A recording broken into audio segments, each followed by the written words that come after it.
they haven't been in touch with the police, and they're in the dark about where the probe is, and they haven't got the bodies of these two girls yet. So the incident took place in Impal. After this incident took place, multiple people from within the Meitei community have also condemned this incident, and also, sought in some way to distance themselves from the incident. The perpetrators are Meitei men.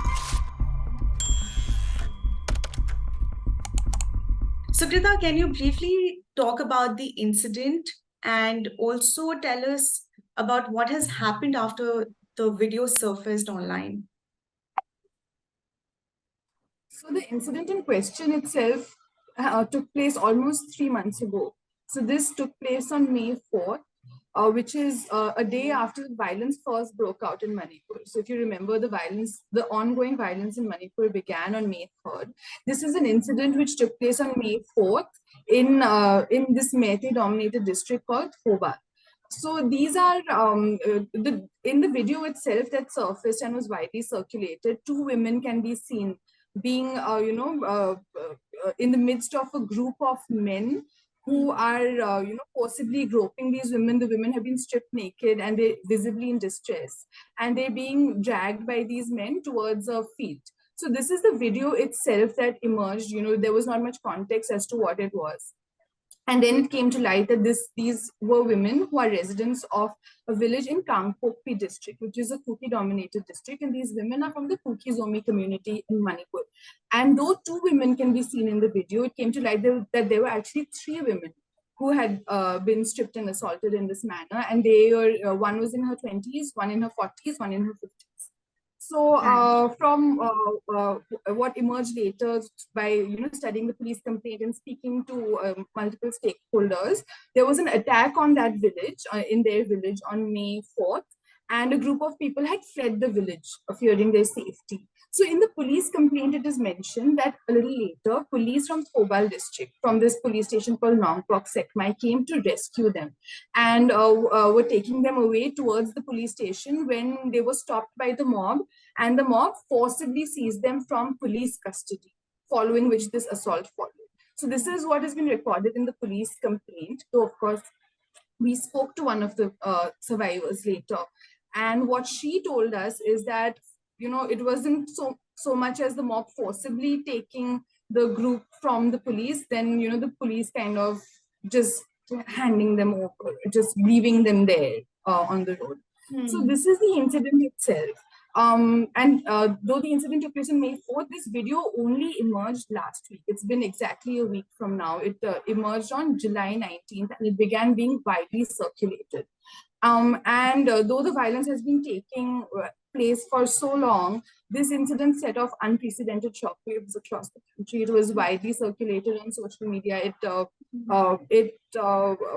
Multiple political leaders spoke up about it, and of course, we all know that the next day, Prime Minister Narendra Modi, who hadn't actually spoken up about the violence in Manipur, or hadn't publicly acknowledged what has been happening in this border state so far, spoke about this incident, though he spoke only about this incident. He didn't mention any of the other things that have been happening for so long.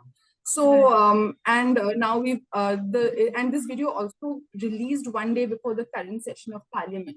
So Parliament has been more or less at a standstill because of this, because the opposition has been pressing for a proper statement from the Prime Minister over this.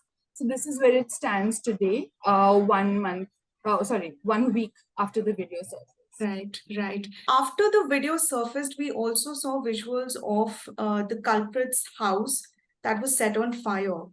Can you bring some details over that incident? So basically, after this incident took place, multiple people from within the Meitei community have also condemned this incident, and also, sought in some way to distance themselves from the incident. The perpetrators are Meitei men. So the Chief Minister, of course, has, denounced it quite a few times, calling it a crime against humanity and promising the strictest action. So even in the village from where the first person who was arrested, even in his village, the local leaders and the Mera Paibis, who are the women vigilantes, sought to express that they condemn this incident, that that someone who does something like this has no place in the society. So yeah, so this was a move that was made, I think, to convey that condemnation and also to distance themselves from the perpetrators of this kind of an action. Okay. Were the culprits arrested, and how many of them have been arrested so far? So after this video emerged and everyone started digging deeper, we found that a police complaint had been lodged a long time ago by the husband of one of the women in the video. And this FIR, a zero FIR, had been registered at Saikul police station, which is in Kangpokpi district, on May 18th itself. And this was subsequently transferred. So Saikul police station is not the relevant police station, but it was registered there because the incident took place in a Meitei dominated area and the victims were not able to go to the relevant police station to file their complaint. So this was subsequently transferred to the relevant police station more than a month later on June 21. And at the time that the video had emerged, no action had taken place so far in this case. But once the video emerged, of course, in the face of widespread outrage and all political players coming into action, the next day itself, like 4 people were arrested, and as of now, 7 people have been arrested in this case. Okay. And in the same police station, another case was registered. And in your report, you talk about it was also related to an alleged abduction, rape, and murder of 2 Kukizomi women. Can you also tell us more about that? Right. So that same police station cycle, 2 days before this zero FIR had been registered, another zero FIR had been registered in a different case. So this is a case of 2 really young women in their 20s who are from the Saikul area, who used to work in a car wash shop in Imphal. According to the complaint that was lodged by the family, May 5th was the last time that the family spoke to them. And through people who lived and worked with these 2 women, they found out that a large mob had broken in on May 5th and had locked these 2 women into a room for almost 2 hours. So based on, say, the testimonies of other people who were present in that same building at that time, the family lodged a complaint and they were later found to be dead. When people went later to check on them, both these women found to be dead. So the family lodged a complaint of rape, abduction, and murder, as you mentioned. And in that case too, till the time that we had reported, no action had taken place, though the zero FIR had been transferred to the relevant police station there too, but there also a month later. So in this particular case, the family said that they haven't really been in touch with the police since they've registered the FIR.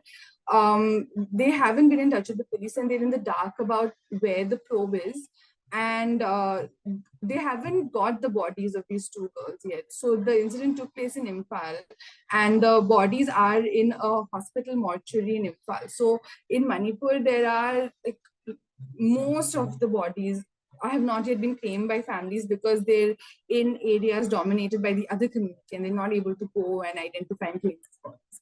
So the family hasn't got the bodies yet. They also haven't received the post-mortem results yet. So they are pretty much in the dark about what's happening. And of course, that you can understand how that would be a very distressing situation for them. Your report said that the internet connection is back in Manipur. So is that only pertaining to the broadband connection, or? It's back in a extremely limited capacity. So mobile internet continues to be banned, and most people access internet through mobile internet. So the broadband is restricted to a very small group of people. So that has been restored, and not unconditionally. It's just conditional restoration of broadband services. So there are a number of conditions. So it's one step, but internet will continue to be inaccessible to most of the people in the state. Thousands of displaced people in Manipur, right? So there's a total of around 50,000, and they've also sought refuge in, say, Mizoram and Assam. People have been staying in relief camps for almost 3 months now. And a lot of the, say, for example, when I spoke to people who are running relief camps in Churchandpur, you know, tens of thousands of people in relief camps there. So people, they're struggling to, say, with medical supplies for all the people who are there. It's also been really hot, so a lot of people have been getting sick.